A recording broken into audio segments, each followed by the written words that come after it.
Assalamualaikum warahmatullahi wabarakatuh. Bertemu lagi dengan Mang Amsi dari Syariah Saham. Di video kali ini merupakan lanjutan dari video sebelumnya.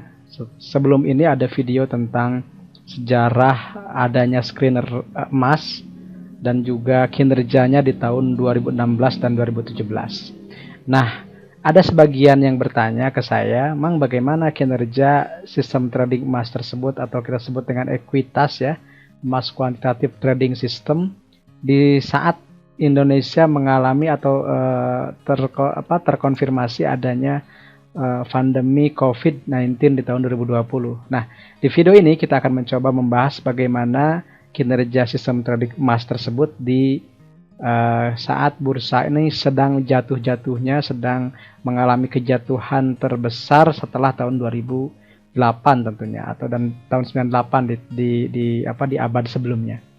Seperti biasa, terima kasih sudah subscribe, like, dan komen channel ini di Mang Amsi ya. Kita juga ada Instagram Syariah Saham, kemudian Instagram Mang Amsi, dan TikTok Mang Amsi juga.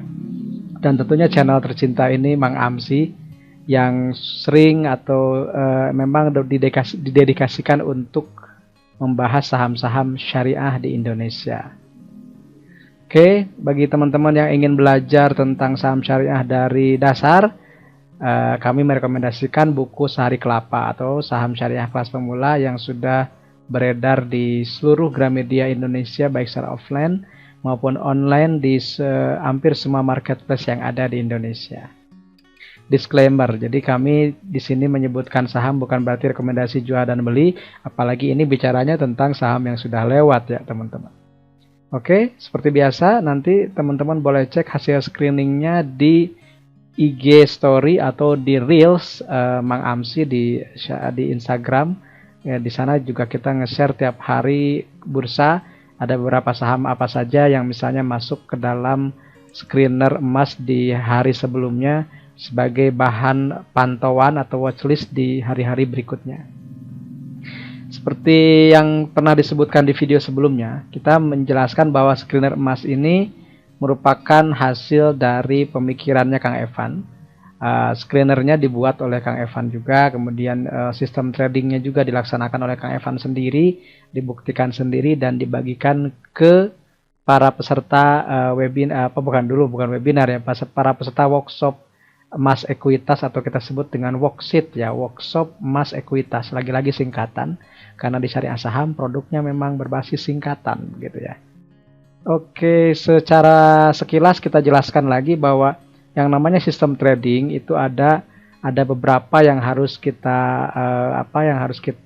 sebutkan ya, misalnya ada winning ratio-nya, ada profit loss ratio-nya, ada number of trade, ada maximum drawdown dan juga hal lain ya. Jadi kalau dijelaskan sekilas tentang emas ekuitas itu sendiri, kita bisa cek di sini ya. Kang Evan pernah menuliskan, ini sebentar. Jadi oke.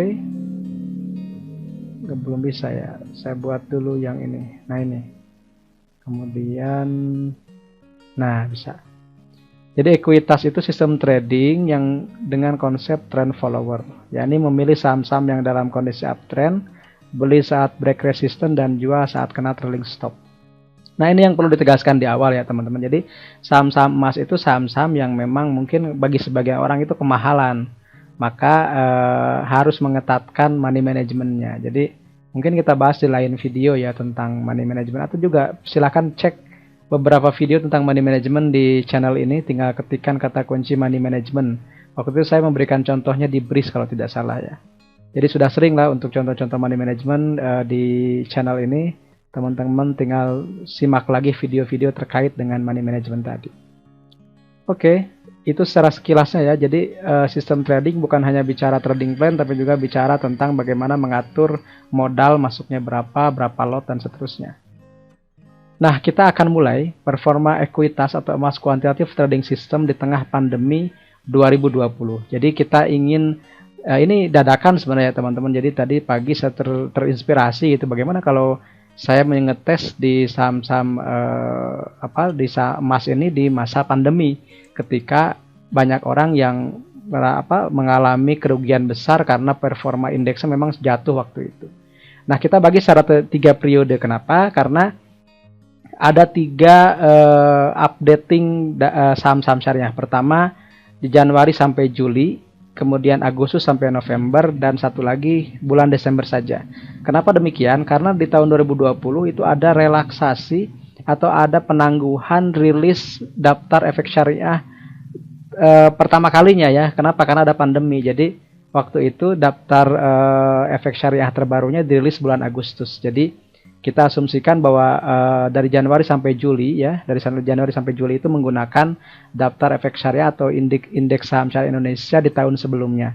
Sementara di Agustus sampai November itu menggunakan updating yang baru, dan terakhir juga ada yang periode Desember untuk sampai tahun 2021. Nah, kita cek ini yang terjadi ketika dari Januari sampai Juli 2020. Nah, teman-teman mungkin boleh lihat saham-saham yang ada di sini. Oh ya, sebelum saya membuat backtesting ini atau membuat analisis ini, saya mengumpulkan dulu data-data isi dari tahun 2020 awal, 2020 pertengahan, dan 2020 di akhir, hanya Desember saja. Dan itu saya konversi dulu ya, dari yang Excel dibuat bentuknya notepad, kemudian untuk menjadi bahan analisis di aplikasi ini. Saya menggunakannya aplikasi Ami Broker ya, teman-teman.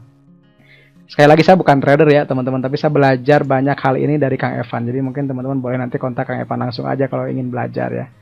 Jadi di sini ada beberapa saham yang kita bisa cek, dan teman-teman boleh protes misalnya, Mang kan sekarang bull nggak syariah, Mang kan sekarang apalagi pol nggak syariah, misalnya seperti itu. Dan saham-saham lainnya juga ada yang dulunya syariah sekarang tidak ya.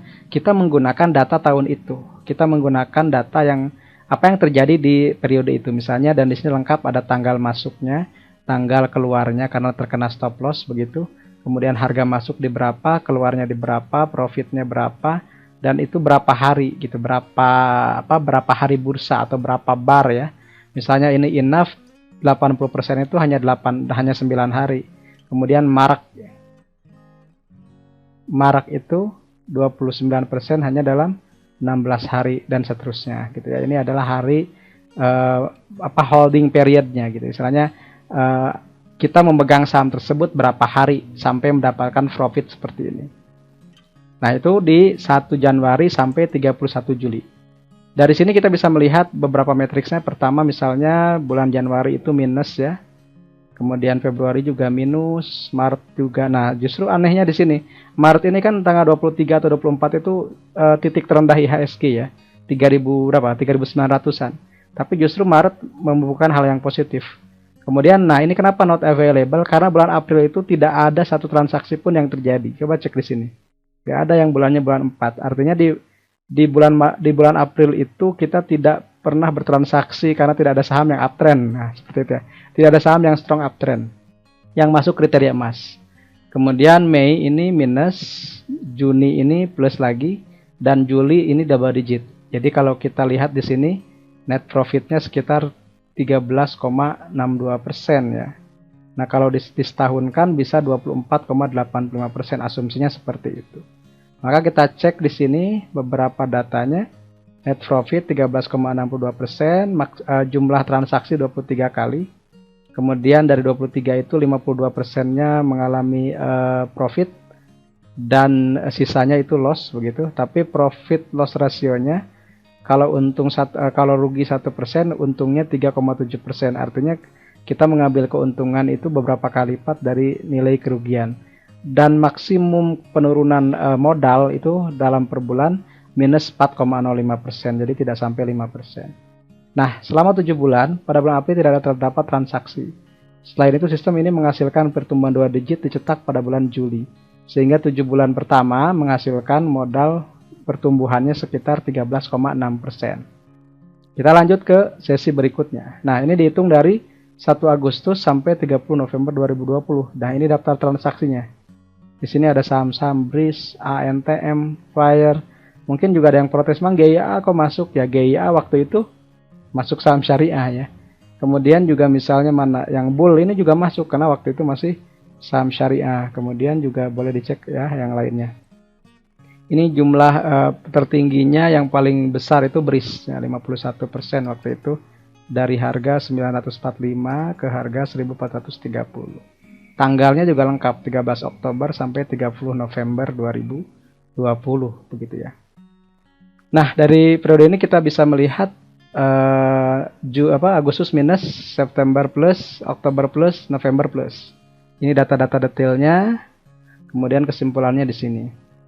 Jadi net profit 22%, transaksinya 31 kali, winning ratio-nya ini rendah bahkan ya, 45%, tapi profit banding loss ratio-nya 1 banding 4,3, 4,4 ya. Dan maksimum penurunannya itu minus 4%, 4,2%.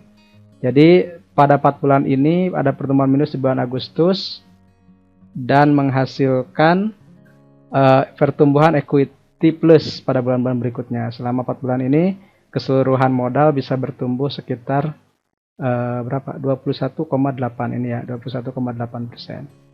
Kemudian yang terakhir di bulan Desember saja kita bisa ngecek ada sekitar berapa ini? 10 transaksi ya, dan ini untungnya sekitar 7,3%. Kita bisa cek. Kemudian juga ini ya, winning ratio-nya 70%, artinya dari 10 transaksi 7 ini berhasil profit, tapi profit loss ratio-nya rendah, 1,8 dibanding 1. Maksimumnya ini drawdown-nya justru membesar ya, minus 4,8%. Nah, kesimpulannya kalau kita dihitung lagi menggunakan teori nilai aktiva bersih atau net asset value, maka selama 2020 ekuitas berhasil memberikan pertumbuhan 48,5%-an. Ini jauh lebih besar ketimbang pertumbuhan IHSG yang minus bahkan waktu itu 5,1% atau isi yang 5,5%. Ini simulasinya, asumsinya dari modal 1000 ya, NAB 1000. Modalnya boleh berapa aja, bisa 1M, bisa 1 juta atau 10 juta ya.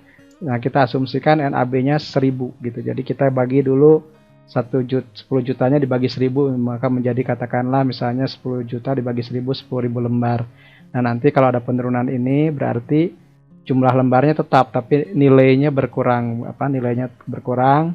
Kalau dia naik lagi ya. Nah, ini April buktinya nggak ada transaksi. Jadi tidak trading selama bulan April itu. Begitulah kalau trend follow ya. Kalau nggak ada sinyal dia nggak trading. Kemudian turun lagi, naik lagi, dan di sini naiknya signifikan di bulan Juli dan juga bulan November, sehingga di akhir tahun nilai aktiva bersihnya 1484,5 atau naik sekitar 48,45%. Sekali lagi ini hanya asumsi ya teman-teman. Jadi kalau menggunakan saham-saham yang ada di emas dan memiliki trading plan sesuai dengan yang diajarkan oleh Kang Evan misalnya, maka diasumsikan 2020 sekalipun yang katanya itu adalah tahun horor begitu karena banyak penurunan, sistem emas ekuitas masih tetap membukukan pertumbuhan laba atau pertumbuhan ekuitas.